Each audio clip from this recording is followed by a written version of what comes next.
บายดีทุกคนมาพร้อมกันกับหลักสาวลาวคือเก่าเนาะบ่ได้ไปไสเนาะอยู่หม้องเก่าเก่ามาเด้อทุกคนกินเฟอน้ำกันกินเฟออีกแล้ววันนี้บ่ได้เฮ็ดเองนะวันนี้ไปซื้อมากำลังตื่นพุ่นน่ะตอนนี้เป็นเวลาเท่าไหร่2 โมงกว่ามาแล้ว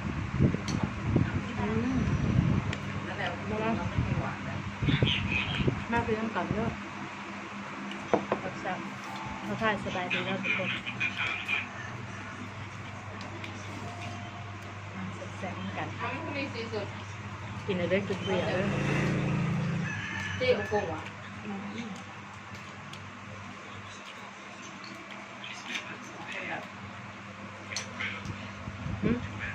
ต้องคอยไว้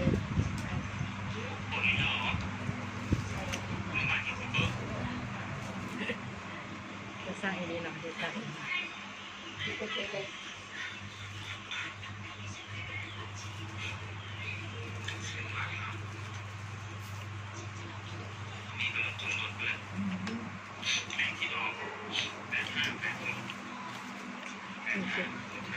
เลย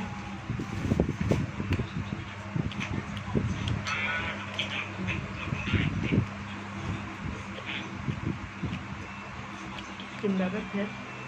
ระเบิดมาพริกโลกได้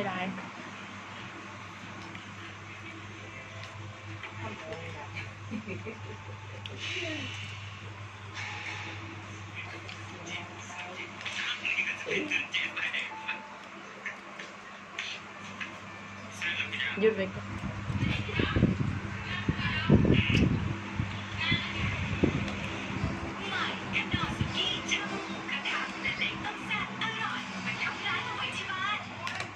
จะได้เนาะเงา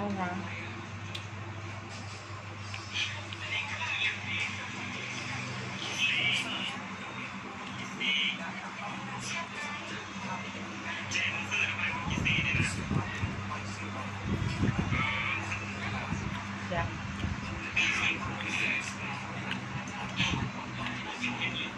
อยู่กับเพื่อนคือเก่านะบริไปทางใด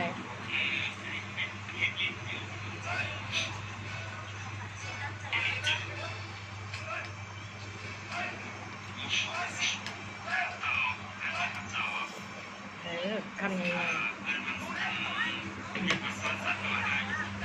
เสียงพัดลมมาตกแง่นะเนาะแง่แต่พอไปน้ำเดือด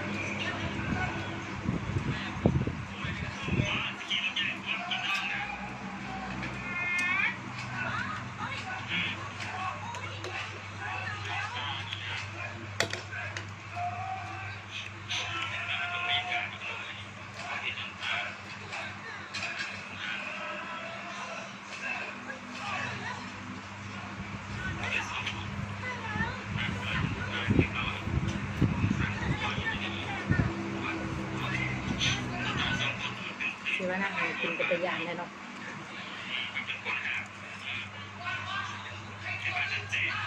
ขอบใจทุกคนที่เขามาติดตามเด้อแล้วก็ฝากเป็นกำลังใจดีๆด้วยทุกคน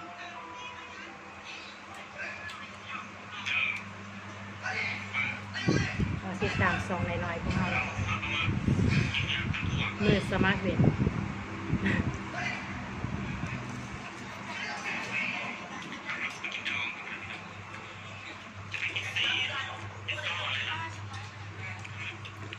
เราบอกพิษประกันในเพราะตัวพ่อพายน้ำมันไปแล้ว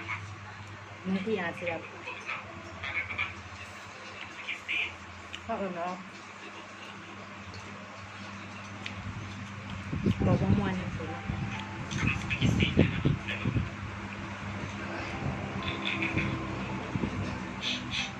มียังกับที่บากันในเด้ออาการแนะนำหลายเนาะเพราะว่า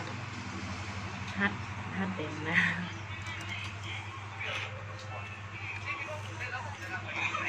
เป็นยังไงผู้ใหญ่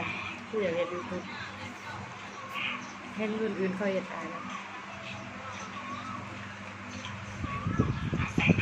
อยากเห็นน้ำเขาเลย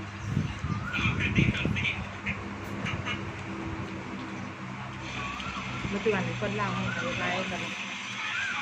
เล่นไลฟ์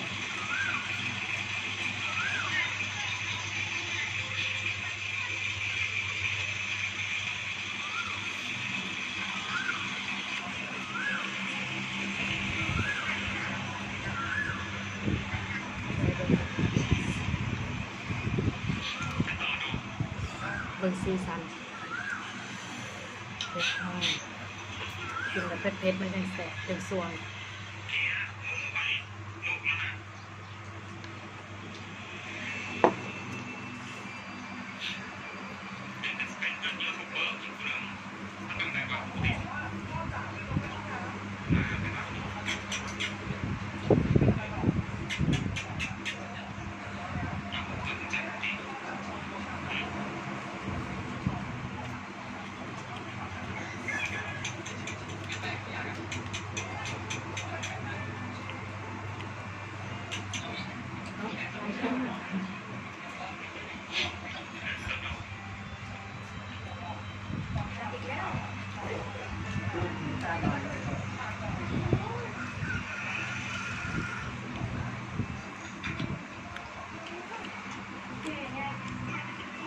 มาทางใต้สบายดีทุกคนเนาะขอลาไปแล้วเด้อทุกคน